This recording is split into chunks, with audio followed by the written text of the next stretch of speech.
Day 27 of building a computer part by part until I'm done. I'm waiting for parts, especially the new CPU cooler and thermal paste this time. In the meantime, I'll play some old games.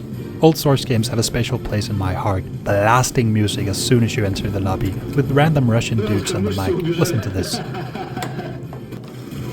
BOOM! Problem with old games is that the people who play them have gotten really good. Modding is a favorite of mine. Here's a ported Team Fortress 2 map in Day of Defeat source.